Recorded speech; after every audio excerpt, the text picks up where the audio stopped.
साल 2016 है। डॉक्टर फरनाज ब्रूशाकी नाम की एक वैज्ञानिक अपनी कंप्यूटर स्क्रीन को घूर रही हैं। उन्होंने अभी अभी 10,000 साल पुरानी मानव हड्डी के डीएनए को पढ़ना पूरा किया है। यह हड्डी पश्चिमी ईरान के पहाड़ों से मिली थी और उसकी स्क्रीन पर दिख रहे परिणाम बिल्कुल समझ से परे थे। यह डीएनए दुनिया की किसी भी जात आबादी से मेल नहीं खाता था, न यूरोपीय किसानों से, न मध्य पूर्वी लोगों से, न मध्य एशियाई लोगों से। यह कुछ और ही था, कुछ प्राचीन, कुछ ऐसा जो पहले कभी नहीं देखा गया था। डॉक्टर ब्रूशाकी और उनकी टीम ने अपने निष्कर्ष दुनिया की सबसे प्रतिष्ठित वैज्ञानिक पत्रिकाओं में से एक में प्रकाशित किए, विज्ञान, जुलाई 2016 में। और उस अखबार में उन्होंने जो लिखा, उसने चुपचाप ईरान के प्राचीन लोगों के बारे में हमारे सभी ज्ञान को बदल दिया। अब आता है वो हिस्सा जो वाकई दिलचस्प है। आपकी इतिहास की किताब शायद आपको बताती होगी कि ईरान महज एक रास्ता था, एक गलियारा, एक ऐसी जगह जहां से लोग गुजरते थे। उत्तर से कबीले, पश्चिम से किसान, हर दिशा से विजेता। कहानी कुछ इस तरह है। लोग आए, आपस में घुल मिल गए और फारसी लोग पैदा हुए। लेकिन पहाड़ों से मिली उस हड्डी ने कुछ बिल्कुल अलग ही बात कही। इसमें लिखा था, हम यहां पहले से थे, इन सब से बहुत पहले, साम्राज्यों से बहुत पहले, प्रवासों से बहुत पहले, इतिहास की किताबों के शुरू होने से बहुत पहले। जिन लोगों ने यह डीएनए छोड़ा, उनके बारे में अनुमान है कि वे दुनिया की अन्य सभी कृषिशील आबादी से लगभग 46,000 से 77,000 वर्ष पहले अलग हुए थे। यह कोई छोटी संख्या नहीं है। यह लगभग उतना ही पुराना समय है जितना आधुनिक मानव इतिहास जाता है। तो ये लोग कौन थे और इनके बारे में लगभग कोई बात क्यों नहीं करता? अगर आपको प्राचीन इतिहास और डीएनए से जुड़े ऐसे रहस्य पसंद हैं, तो अभी सब्सक्राइब करें, क्योंकि हम जो खुलासा करने वाले हैं वह आपके स्कूल में सिखाई गई किसी भी चीज से कहीं अधिक गहरा है। और आगे बढ़ने से पहले कृपया कमेंट करके बताएं, आप दुनिया में कहां से देख रहे हैं और क्या आपने कभी डीएनए वंशावली परीक्षण कराया है? क्योंकि आज जो हम खोजेंगे वह शायद आपके अपने वंश से जुड़ा हो। यह एक ऐसा रोमांचक मोड़ है जो आपको देखते रहने के लिए मजबूर कर देगा। डॉक्टर ब्रूशाकी की टीम को यह रहस्यमय डीएनए चिह्न न केवल एक दफन स्थल पर मिला, बल्कि ईरान भर में 3 बिल्कुल अलग अलग स्थलों पर मिला। ये स्थल 2000 किलोमीटर की दूरी और हजारों वर्षों के अंतराल पर स्थित हैं। वही प्राचीन लोग पृथ्वी के सबसे दुर्गम भूभागों में से एक में फैले हुए, समय के साथ साथ ऐसे तरीकों से जीवित रहे जिन्हें विज्ञान अभी तक पूरी तरह से समझा नहीं पाया है। कैसे? वह कहानी अभी शुरू होती है। ईरान का नक्शा देखिए। देश के पश्चिमी हिस्से से होकर गुजरने वाली जाग्रोस पर्वत श्रृंखला नामक चट्टान और बर्फ की एक विशाल दीवार है। यह 1500 किलोमीटर तक फैली हुई है। यहां बेहद ठंड है। यहां का मौसम बहुत ही चरम है। मानव इतिहास के अधिकांश समय तक लोग इस जगह को देखकर कहते थे, यहां कोई नहीं रह सकता। वे गलत थे। 2025 में तेहरान विश्वविद्यालय, ना जर्मनी के मैक्स प्लैंक संस्थान और हंगरी के पुरातत्व विज्ञान संस्थान की एक शोध टीम ने एक महत्वपूर्ण अध्ययन प्रकाशित किया। वैज्ञानिक रिपोर्ट विश्व के शीर्ष विज्ञान प्रकाशनों में से एक में प्रकाशित इस शोध में डॉक्टर मोहम्मद अली अमजदी के नेतृत्व वाली टीम ने ईरान के 9 पुरातात्विक स्थलों से प्राप्त 50 प्राचीन व्यक्तियों के डीएनए का विश्लेषण किया। उनके डीएनए में 4700 ईसा पूर्व से लेकर 1300 ईस्वी तक की अवधि शामिल थी। उन्हें जो मिला वह चौंकाने वाला था। हिमयुगों के दौरान, जलवायु आपदाओं के दौरान, साम्राज्यों के उत्थान और पतन के दौरान जाग्रोस पर्वतीय निवासियों के डीएनए के निशान बार बार दिखाई देते रहे, लगातार, अटूट। लगभग 3000 वर्षों के लिखित इतिहास में उनकी आनुवंशिक वंशावली जीवित रही। इसका क्या मतलब है? इस बारे में सोचिए।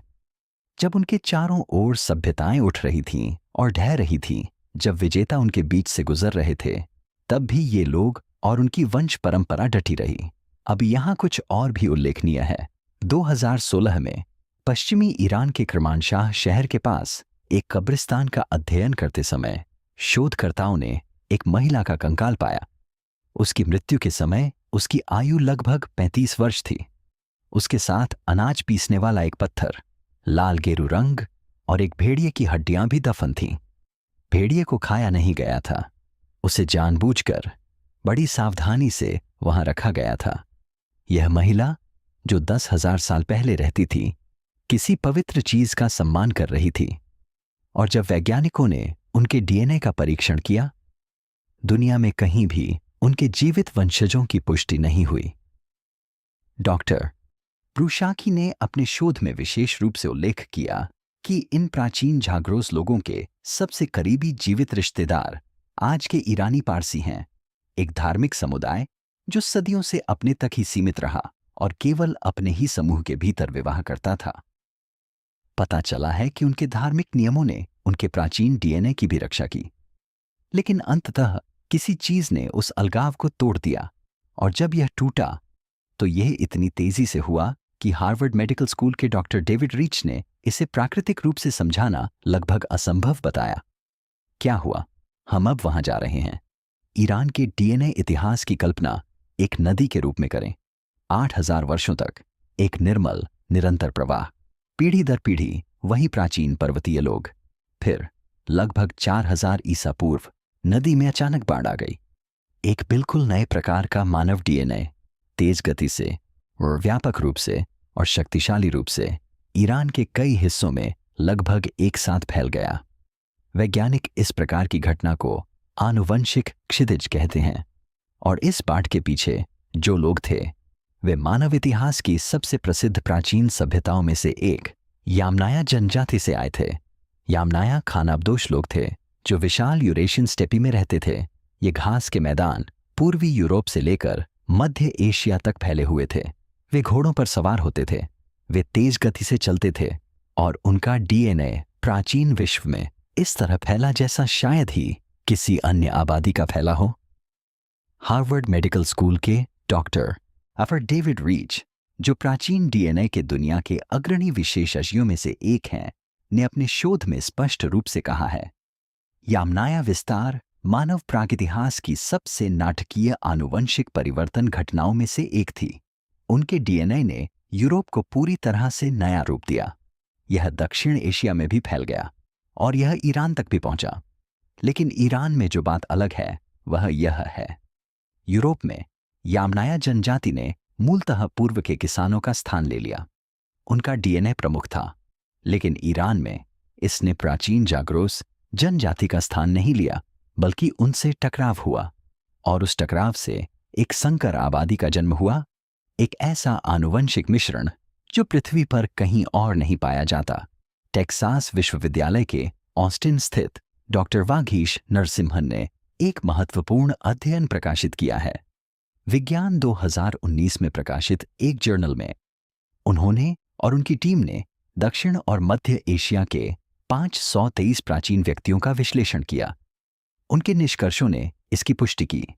ईरान ही वह मिलन बिंदु था, वह स्थान जहां मानवता की दो सबसे पुरानी आनुवंशिक दुनियाएं आपस में मिली और एक बिल्कुल नई चीज का निर्माण हुआ। अब वो हिस्सा आएगा जो आपको हैरान कर देगा। वही यामनाया डीएनए जो ईरान पहुंचा और प्राचीन जाग्रोस लोगों के साथ मिश्रित हुआ, उर्दू, फारसी, हिंदी और अंग्रेजी जैसी भाषाओं का भी पूर्वज है। जी हां, ये सभी भाषाएं उसी प्राचीन स्टेपी आबादी से निकली हैं जिसका डीएनए 6,000 साल पहले ईरान में पहुंचा था। लेकिन ईरान के एक कोने की कहानी बिल्कुल अलग थी। पूर्वोत्तर में खोरासान नामक क्षेत्र में यमनाया बाढ़ कभी नहीं आई। वहां का प्राचीन डीएनए लगभग पूर्णतः अक्षुण्ण रूप में कांस्य युग तक स्थिर रहा। इस एक जेब को क्यों सुरक्षित रखा गया था? सो अगला सवाल यही है जिस पर हम गहराई से विचार करेंगे। खुरासान, उत्तर पूर्वी ईरान। पृथ्वी पर लगभग किसी भी अन्य स्थान की तुलना में इस क्षेत्र पर सबसे अधिक बार आक्रमण हुए हैं। सिकंदर महान यहीं से गुजरा था।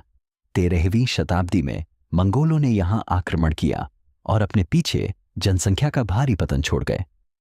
हजारों वर्षों तक इस भूमि पर साम्राज्य उठे और गिरे, और फिर भी डॉक्टर अमजादी और उनकी टीम द्वारा 2025 में किए गए अध्ययन में खोरासान के प्राचीन कब्रों में कुछ असाधारण पाया गया।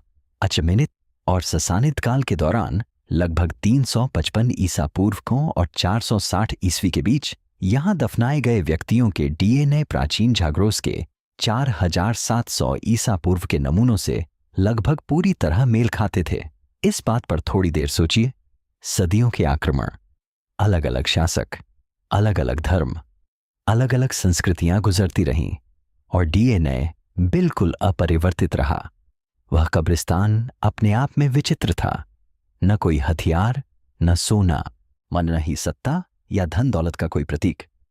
बस साधारण कब्रें, एक नीची गोलाकार दीवार से घिरी हुई, रक्षा के लिए नहीं, बस इस समुदाय और इसके बाहर की दुनिया के बीच खींची गई एक खामोश रेखा। 10वीं शताब्दी ईस्वी में इस क्षेत्र की यात्रा करने वाले मध्यकालीन इस्लामी भूगोलविद्ताओं जैसे इब्न हौकल ने खुरासान के उन गांवों के बारे में लिखा जहां के लोग ऐसे रीति रिवाजों का पालन करते थे जिन्हें कोई पहचान या नाम नहीं दे सका। उन्होंने उन्हें कुछ प्राचीन बताया, कुछ ऐसा जो इस क्षेत्र के जात धर्मों से भी पहले का था। उस समय इतिहासकारों ने उन वृत्तांतों को अतिशयोक्ति या लोककथा कहकर खारिज कर दिया था। अब आनुवंशिकीविद उन्हीं विवरणों को बिल्कुल नए तरीके से पढ़ रहे हैं। हार्वर्ड मेडिकल स्कूल के डॉक्टर योसेफ लाजारिडिस न, जिन्होंने अब तक प्रकाशित सबसे बड़े प्राचीन डीएनए अध्ययनों में से एक का सह नेतृत्व किया, जिसमें 2022 में 727 प्राचीन जीनोम का विश्लेषण किया गया, ने लिखा कि प्राचीन ईरानी जीन पूल के मूल ने सदियों से बाहरी परिवर्तन के प्रति उल्लेखनीय प्रतिरोध दिखाया। उन्होंने कहा कि इस तरह का प्रतिरोध संयोगवश नहीं होता है, यह सुनियोजित है, यह जानबूझकर किया गया है और यहीं से चीजें एक बहुत ही विशिष्ट तरीके से अजीब होने लगती हैं। जब शोधकर्ताओं ने आज इस खोरासान वंश के जीवित वंशजों का पता लगाने की कोशिश की तो परिणामों ने इस क्षेत्र में एक आधुनिक समुदाय को असामान्य रूप से उच्च प्राचीन वंश स्तर के साथ चिह्नित किया। जब शोध दल ने उनसे डीएनए के और नमूने लेने के लिए संपर्क किया तो समुदाय ने इनकार कर दिया। हर एक सदस्य ने सर्वसम्मति से। वे अपने बारे में क्या जानते हैं जिसे विज्ञान अभी खोजना शुरू ही कर रहा है? यदि आप हजारों वर्षों तक अपने वंश की रक्षा करना चाहते हैं तो आप इसे कैसे करेंगे? इसका जवाब सरल है, आप अपने समुदाय से बाहर शादी करना बंद कर दें। और ठीक यही काम मागी ने किया। मैगी ईरान की प्राचीन पुरोहित जाति थी। इनका उल्लेख हेरोडोटस द्वारा 5वीं शताब्दी ईसा पूर्व में लिखे गए यूनानी इतिहास में मिलता है। बेबीलोन के अभिलेखों में भी इनका जिक्र है, बाइबल में भी इनका उल्लेख है और सदियों तक उन्होंने एक सख्त नियम का पालन किया, पुरोहित समूह के बाहर कभी भी विवाह नहीं करना। उस समय इतिहासकारों ने इसे एक धार्मिक या सामाजिक परंपरा के रूप में देखा, एक सांस्कृतिक नियम के रूप में। लेकिन जब डॉक्टर फरनाज ब्रूशाकी ने 2016 में अपना अध्ययन प्रकाशित किया, विज्ञान उन्होंने एक चौंकाने वाला अवलोकन किया। प्राचीन झाग्रोस लोग, 10,000 साल पहले के वे रहस्यमय पर्वतीय लोग, आनुवंशिक रूप से आज जीवित एक समूह से सबसे अधिक मिलते जुलते थे। ईरानी पारसी उनके सटीक शब्द थे। यह धार्मिक समूह संभवतः क्षेत्र के अन्य लोगों की तुलना में बाद की पीढ़ियों के लोगों के साथ एक कम घुल मिल पाया और इसलिए अपनी प्राचीन वंशावली को अधिक संरक्षित रख पाया। इसे दोबारा पढ़ें। एक धार्मिक समूह ने अपने ही नियमों का पालन करते हुए अनजाने में एक आनुवंशिक टाइम कैप्सूल का रूप ले लिया। उनके नियमों ने उस डीएनए को संरक्षित कर लिया जो पिरामिडों के निर्माण के समय से ही प्राचीन था।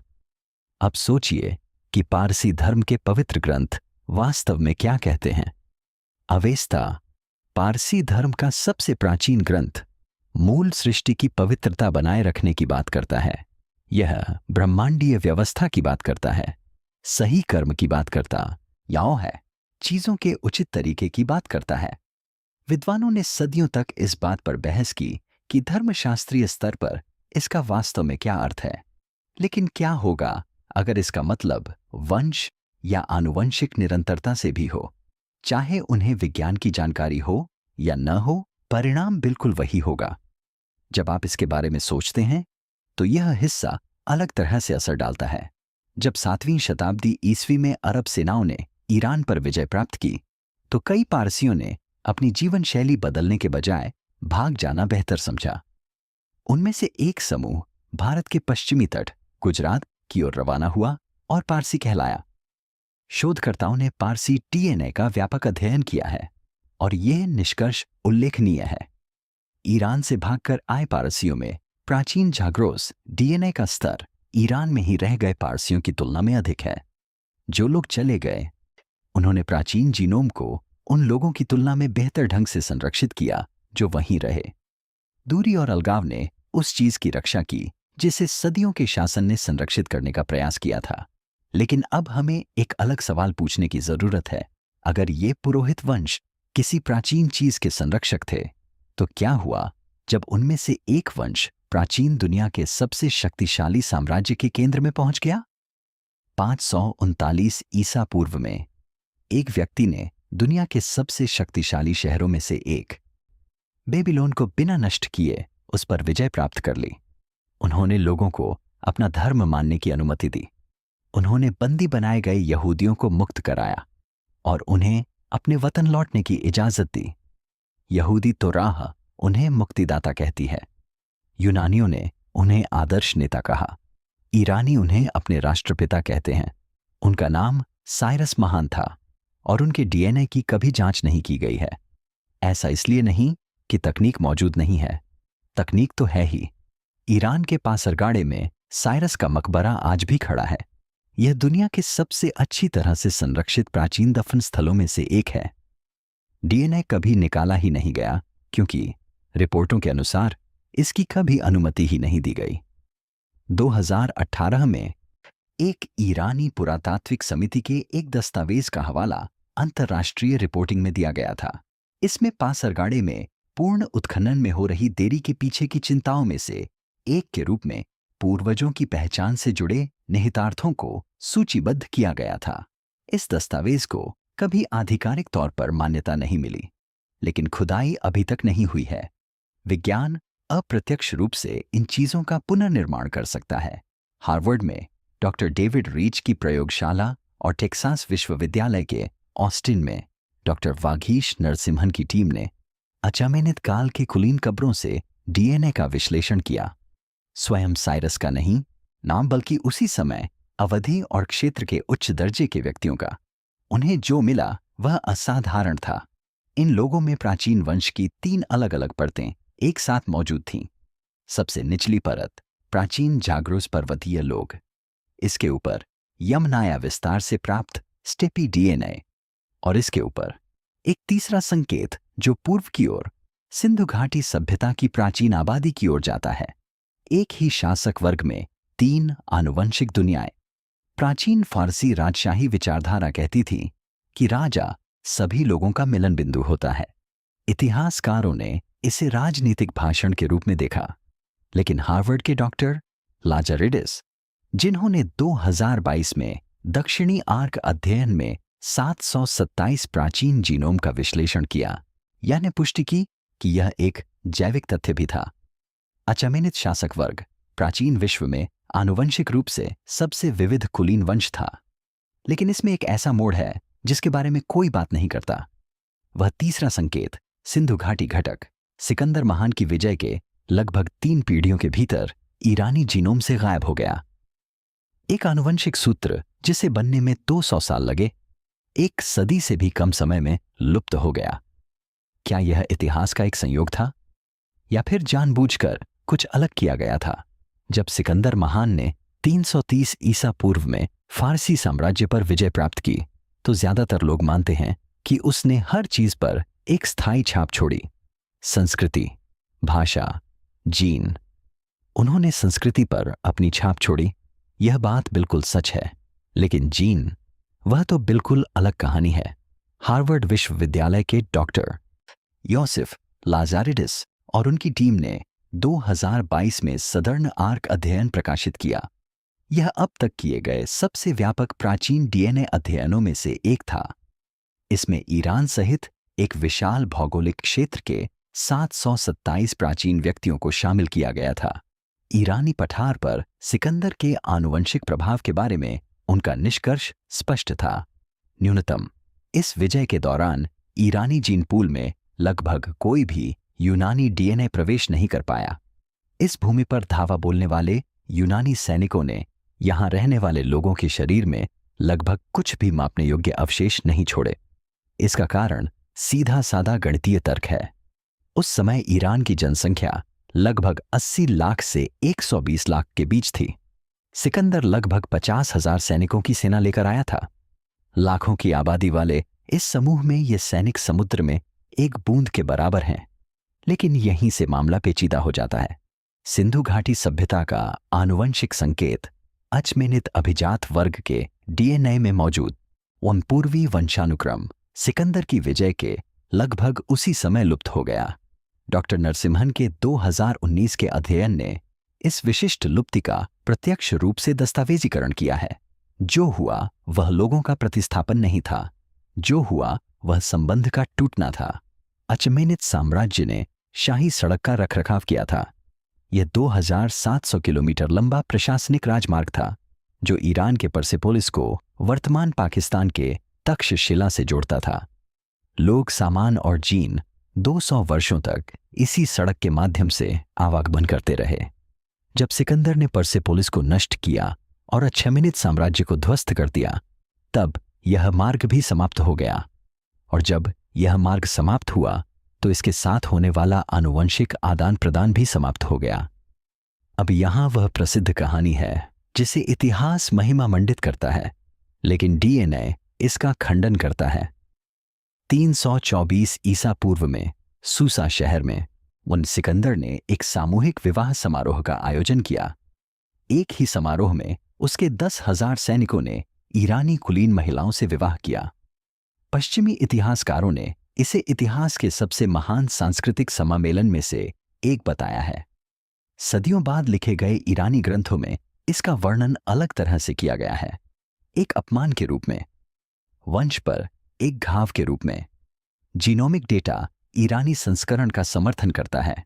सूसा में हुए विवाहों से लगभग कोई स्थायी आनुवंशिक निशान नहीं बचा है, लेकिन एक जगह पर अफगान सीमा के पास बैक्ट्रिया नामक क्षेत्र में कुछ अप्रत्याशित घट रहा था, और वहां जो कुछ सामने आया वह मानव इतिहास में पहले कभी मौजूद किसी भी चीज से बिल्कुल अलग था। जीवाणु। आधुनिक उत्तरी अफगानिस्तान और दक्षिणी ताजिकिस्तान, हिंदू कुश पर्वतमाला के ठीक उत्तर में स्थित। ईरान से गुजरने वाला हर साम्राज्य अंततः यहीं पहुंचा। अचमेनित, सिकंदर, सेल्यूसिड, कुषाण, पार्थियन, नरहूर। पृथ्वी पर कोई और स्थान इतने कम समय में इतनी विविध सभ्यताओं के बीच संघर्ष का पात्र नहीं बना। और 2019 में हार्वर्ड के डॉक्टर नरसिम्हन और उनकी टीम ने उस टक्कर से उत्पन्न आनुवंशिक परिणामों को प्रकाशित किया। प्राचीन बैक्टीरियाई आबादी ने अन्य क्षेत्रों की तरह परत दर परत विकास नहीं किया, बल्कि यह चक्रीय थी। प्रत्येक विजेता समूह ने थोड़े समय के लिए योगदान दिया और फिर लुप्त हो गया, लेकिन मूल आधार हमेशा स्वयं को पुनः स्थापित करता रहा।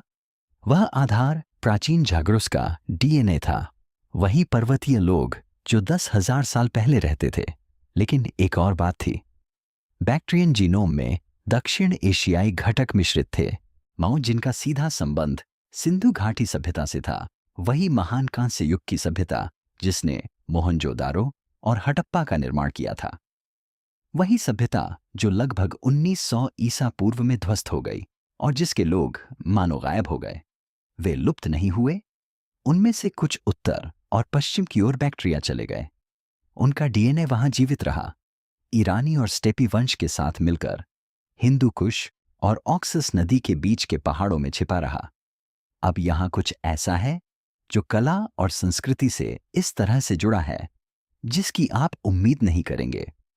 अफगानिस्तान के इसी क्षेत्र में विकसित हुई गांधार बौद्ध कला शैली ने सदियों तक कला इतिहासकारों को उलझन में डाल रखा था। इन प्राचीन मूर्तियों में बुद्ध को यूनानी चेहरे की विशेषताओं के साथ दर्शाया गया था। शैली तो यूनानी थी, लेकिन आध्यात्मिक अर्थ दक्षिण एशियाई था। यह संयोजन एक विचित्र कलात्मक संयोजन प्रतीत होता था। डॉक्टर नरसिम्हन के आनुवंशिक आंकड़ों से पता चलता है कि यह कोई जानबूझकर किया गया काम नहीं था। कलाकार और कलाकृति बनवाने वाले लोग आनुवंशिक रूप से एक साथ ग्रीक, ईरानी और दक्षिण एशियाई थे। कलाकृति का स्वरूप ऐसा इसलिए था क्योंकि लोग भी वैसे ही दिखते थे। लेकिन अब एक ऐसी खोज सामने आई है जिसने शोधकर्ताओं को स्तब्ध कर दिया है। बैक्ट्रियन कब्रिस्तान में शोधकर्ताओं को एक महिला का कंकाल मिला। लगभग 40 वर्ष की आयु की यह महिला लैपिस लाजुली से बनी एक मुहर के साथ दफनाई गई थी। यह गहरा नीला पत्थर प्राचीन काल में विश्व भर में व्यापार का विषय था। उस मुहर पर 2 लेखन प्रणालियां अंकित थीं, एक ग्रीक शिलालेख और प्राचीन भारत की ब्राह्मी लिपि का एक अक्षर। 2 भाषाएं, 2 दुनियाएं, एक वस्तु। उसके डीएनए में 4 अलग अलग वंशों के अंश थे। प्राचीन Zagros Iran, Eurasian steppe, Sindhu घाटी दक्षिण एशिया और पूर्वी एशिया से जुड़ा एक संकेत। एक ही ढांचे में मानवता के 4 महाद्वीप समाहित हैं।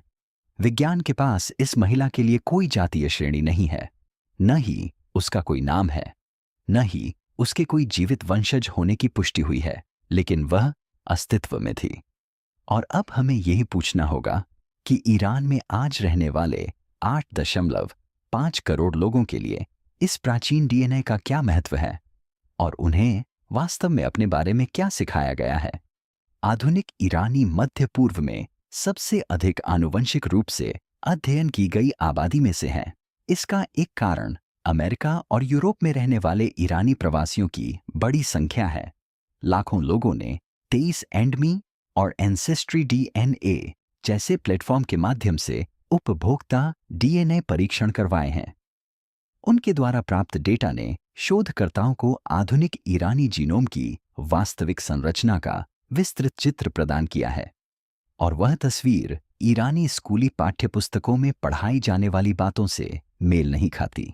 हार्वर्ड विश्वविद्यालय के डॉक्टर योसेफ लाजारिडिस, जिनका 2022 का दक्षिणी चाप अध्ययन इस क्षेत्र में अब तक किया गया सबसे व्यापक प्राचीन डीएनए विश्लेषण है, ने निम्नलिखित निष्कर्ष निकाले। आधुनिक ईरानी जीनोम में सबसे प्रमुख संकेत क्या है? प्राचीन जाग्रोस पर्वतीय लोग, वे आज भी मौजूद हैं। औसत ईरानी जीनोम का 45 से 55% हिस्सा उस प्रागैतिहासिक आबादी से जुड़ा है।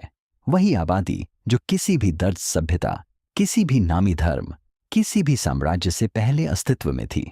दूसरा सबसे बड़ा घटक कौन सा है? न तो अरब, न तुर्की और न ही विशुद्ध रूप से इंडो यूरोपीय आर्य। यह काकेशस शिकारी संग्रहकर्ता वंश कहलाता है। दक्षिणी काकेशस क्षेत्र की एक प्राचीन आबादी जिसका आधुनिक मनुष्य में योगदान 2015 तक विज्ञान द्वारा ठीक से पहचाना भी नहीं गया था। डॉक्टर अमजादी और उनकी टीम द्वारा किए गए 2025 के अध्ययन ने विशेष रूप से ऐतिहासिक ईरानी आबादी में इस CHG घटक की पुष्टि की, जिसमें दिखाया गया कि यह लौह युग और ससानित काल तक बना रहा। अब यहां वह हिस्सा आता है जिसका वास्तविक राजनीतिक महत्व है। स्कूलों में पढ़ाई जाने वाली ईरानी राष्ट्रीय पहचान ईरानी सभ्यता के प्राथमिक स्रोत के रूप में इंडो यूरोपीय और आर्य विरासत पर अत्यधिक बल देती है। यह धारणा पुरानी है, इसे व्यापक रूप से पढ़ाया जाता है और इसका राजनीतिक उपयोग एक सदी से अधिक समय से होता आ रहा है। जीनोमिक डेटा से पता चलता है कि यह प्राथमिक संकेत नहीं है। मूल संकेत कहीं अधिक प्राचीन है। यह आर्यों के प्रवास से हजारों वर्ष पहले का है। यह पहले से ही यहां मौजूद था। यह पर्वतीय लोग थे, भुला दिए गए लोग। 2021 में एक ईरानी अमेरिकी आनुवंशिकीविद ने एक पीयर रिव्यू जर्नल में एक निबंध प्रकाशित किया, जिसमें उन्होंने इस बात को सीधे तौर पर उजागर किया कि ईरानी पाठ्यक्रमों में पढ़ाया जाने वाला राष्ट्रवादी वंश वृत्तांत डीएनए के वास्तविक परिणामों से मेल नहीं खाता। इस निबंध को ईरानी सरकारी मीडिया में जगह नहीं मिली, लेकिन ये ऑनलाइन ईरानी प्रवासी समुदायों में व्यापक रूप से फैल गया, और जिससे इस बात पर तीखी बहस छिड़ गई कि यह इतिहास वास्तव में किसका है। और यही वो हिस्सा है जो सबसे ज्यादा दिल दहला देता है। ईरान के भीतर रहने वाले कुर्द समुदाय, जिन्हें ऐतिहासिक रूप से अल्पसंख्यक समूह के रूप में माना जाता रहा है और अक्सर केंद्रीय सत्ता द्वारा हाशिए पर रखा जाता रहा है। कई अध्ययनों में जातीय फारसियों की तुलना में प्राचीन जाग्रोस डीएनए का काफी उच्च स्तर रखते हैं। आनुवंशिकी के मानक के अनुसार ईरानी पठार पर जीवित बची सबसे प्राचीन वंश परंपरा उन समुदायों से संबंधित हो सकती है जिन्हें राज्य ने ऐतिहासिक रूप से सबसे कम शक्ति दी है। आंकड़े झूठ नहीं बोलते, लेकिन कहानी यहीं खत्म नहीं होती, क्योंकि इन सभी वंशों के नीचे हमने अब तक जो कुछ भी खोजा है उसके नीचे एक ऐसा संकेत छिपा है जिसे अभी तक कोई भी वैज्ञानिक समझा नहीं पाया है, और यहीं से कहानी आगे बढ़ती है। अब तक हमने जिन बातों पर चर्चा की है वे सभी आपस में मेल खाती हैं। प्राचीन झाग्रोस जनजाति, स्टेपी की बाढ़, एकेमेनिड वंश का त्रिकोण, बैक्ट्रियन वंश का महत्वपूर्ण मोड़, आधुनिक ईरानी जीनोम, हर एक भाग दूसरे से जुड़ा हुआ है।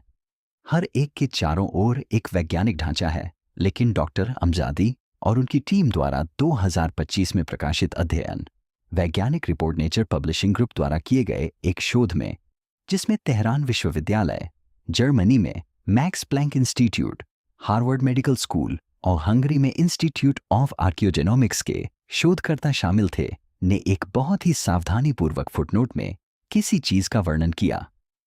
विभिन्न कालखंडों और स्थानों से प्राप्त कई प्राचीन ईरानी नमूनों में एक आनुवंशिक घटक पाया गया है जो किसी भी ज्ञात पूर्वज आबादी से मेल नहीं खाता। न तो जाग्रोस के लोगों से, न ही स्टेपी क्षेत्र के लोगों से, न ही अनातोलिया के किसानों से, न ही दक्षिण एशियाई लोगों से, न ही पूर्वी एशियाई लोगों से। एक ऐसा संकेत जो वर्तमान वैज्ञानिक डेटाबेस में मौजूद सभी ज्ञात लेबल वाली आबादी से पहले का है। शोधकर्ताओं ने इस बात पर ध्यान दिया और कहा कि भविष्य के अध्ययनों में इसकी पड़ताल करना आवश्यक है। जब वैज्ञानिकों को कोई ऐसी चीज मिल जाती है जिसकी वे व्याख्या नहीं कर सकते, तो वे इसी भाषा का प्रयोग करते हैं। 3 संभावनाएं विचाराधीन हैं। पहली बात, यह संकेत मानव वंश वृक्ष की एक अत्यंत प्राचीन शाखा से संबंधित है, एक ऐसा समूह जो हजारों वर्षों तक ईरानी पठार पर पूर्ण अलगाव में रहा, अंततः या तो समाहित हो गया या विलुप्त हो गया और इस धुंधली जीनोमिक प्रतिध्वनि के अलावा लगभग कुछ भी नहीं छोड़ा। दूसरा कारण, संदर्भ डेटाबेस में एक कमी है। जैसे जैसे दुनिया भर के अधिक स्थलों से प्राचीन डीएनए प्राप्त होता है, संदर्भ पुस्तकालय बढ़ते जाते हैं। जब कोई संकेत आज डेटाबेस में किसी भी चीज से मेल नहीं खाता है, तो कभी कभी कल नए डेटा आने पर इसकी व्याख्या हो जाती है। इस संकेत को फिर भी इसका नाम मिल सकता है। तीसरा स्पष्टीकरण, और ये ऐसा स्पष्टीकरण है जिसे कोई वैज्ञानिक अपने शोध पत्र में नहीं लिखेगा, लेकिन कुछ लोग निजी तौर पर कहेंगे, ये है कि ये उस आबादी से संबंधित है जिसे अभी तक खोजा ही नहीं जा सका है। एक ऐसी जनजाति जो इस भूमि पर रहती थी, निर्माण करती थी, विश्वास रखती थी और यहीं पर विरह हुई, और अपने पीछे कोई ऐसी कलाकृतियां नहीं छोड़ी जिन्हें हम निश्चित रूप से पहचान सकें, कोई ऐसी मौखिक परंपराएं नहीं जिन्हें विद्वान उनसे जोड़ सके, कोई मंदिर नहीं, कोई शहर नहीं, कोई कब्र नहीं जिस पर कोई लेबल लगा हो। डीएनए में बस एक हल्की सी फुसफुसाहट। इस बात को गहराई से समझें। हर साल विज्ञान हमारी उत्पत्ति की असाधारण जटिलता के बारे में थोड़ा थोड़ा और खुलासा करता है। हर साल मानव इतिहास की तस्वीर और अधिक परतदार और अधिक जुड़ी हुई और अधिक विनम्रता से भरी होती जाती है। हम साधारण उत्पत्ति वाले साधारण प्राणी नहीं हैं। आज जीवित प्रत्येक व्यक्ति इस पृथ्वी पर हजारों वर्षों के आवागमन, अस्तित्व और जुड़ाव का परिणाम है, और यह धरती अब भी अपने रहस्य छुपाए हुए है। इस समय ईरान के मध्य रेगिस्तान दश्त ए कवीर में, जो पृथ्वी पर सबसे कम खुदाई वाले क्षेत्रों में से एक है, एक शोध दल ने नए दफन स्थलों की पहचान की है। प्राचीन डीएनए निकालने की प्रक्रिया जारी है। परिणाम अभी प्रकाशित नहीं हुए हैं। उस प्रयोगशाला के बाहर किसी को नहीं पता कि उन्हें क्या मिला। उस रेगिस्तान के दरारों से भरे नमक के मैदानों के नीचे कहीं एक ऐसी कब्र में जिसे अभी तक किसी ने नहीं खोला है, शायद कोई जवाब छिपा हो, या शायद कोई ऐसा बड़ा सवाल हो जो मानव उत्पत्ति के बारे में हमारे अब तक के सारे ज्ञान को बदल दे। अभी तक जमीन ने कोई प्रतिक्रिया नहीं दी है, और जब ऐसा होगा हम यहीं मौजूद रहेंगे।